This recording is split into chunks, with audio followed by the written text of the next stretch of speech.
This is a meal that is so dangerous, so toxic, yet a lot of people are consuming this meal and they have no idea how dangerous it is. As I go through these toxicities, let's see if you can guess what this meal is. First one is a byproduct that occurs when you cook or char or smoke something. You're heating with high temperatures. You're creating these chemical compounds called PAHs. And so when you char something or smoke something, which then has the potential to alter or change or mutate your DNA and trigger cancer of the stomach and especially of the colon. That's chemical number one. Number two, when you combine sugar with protein, you create something called AGEs. Now we have these sticky proteins, as in barbecue, when you're taking the sauce and the meat and combining them, putting them together. I mean, have you ever read the ingredients in barbecue sauce? High fructose corn syrup, more sugar. It's crazy. What does that do to your body? Well, it creates advanced aging of your tissues. It puts your body in a state of inflammation, diabetes, Alzheimer's, chronic disease. Number three, sodium nitrate. You see it in a lot of processed meats, especially bacon. They put it in ham. They put it in a lot of different meats. The problem is when you heat it up and cook it, it turns into a carcinogen.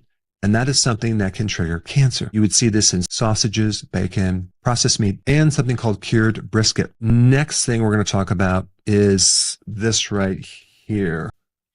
Roundup Ready weed killer in your food. And you're probably saying, well, wait a second.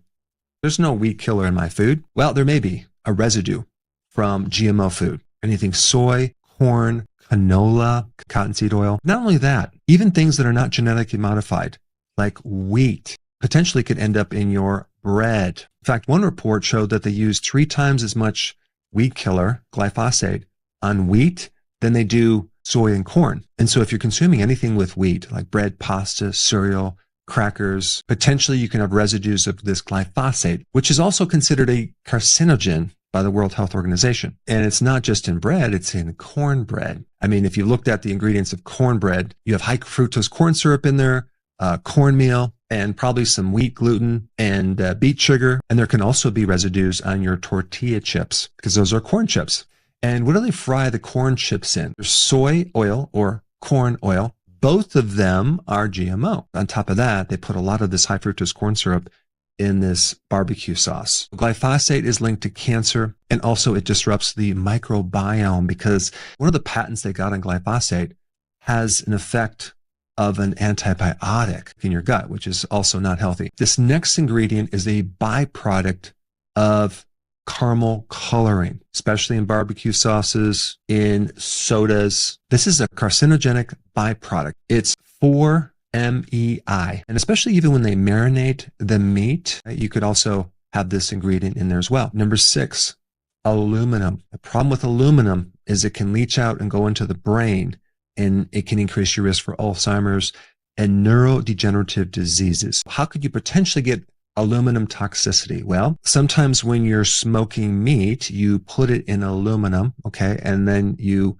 put it under heat, so it's cooking. Or even when you take the meat off the grill, you put it in aluminum to store it in the fridge. There's aluminum cans in certain colas. Now we have this acidic cola acting on the aluminum. And they also put all sorts of aluminum chemicals that end up in your bread as well. Don't worry, it gets a little bit worse. There's one more chemical I want to talk about, and that is potassium bromate. This is usually in your barbecue sauce. It's in flour products to make the bread fluffier, but it's been banned in 60 countries. But of course, it's not banned in the US. Now that you know the 7 toxic compounds, can you take a wild guess what meal I'm going to describe? Well, it's going to be a meal made up with barbecued meat or any other type of barbecued meat with the sauce that's been on the grill, usually in tinfoil, with the nitrates, etc. And maybe it's meat that's been wrapped with a bun or an added piece of bread or some cornbread on the side, which is very common, with your cola drink, usually in a can, but the plastic doesn't help either because of the forever chemicals. Our brains are accumulating plastic more than ever nowadays. And of course, a lot of times this meal is served on styrofoam plates, which can then, due to the heat on the plastic, give you some additional plastic compounds that you're consuming with the meal. Now that you know that meal, I know some of you are going to comment, oh, great, Dr. Berg, here's another thing I can't eat. Well, listen, I do a lot of videos on what you can eat. And if you want to know what you can eat that will make you very healthy, and that is not toxic at all, you might want to watch this video right here.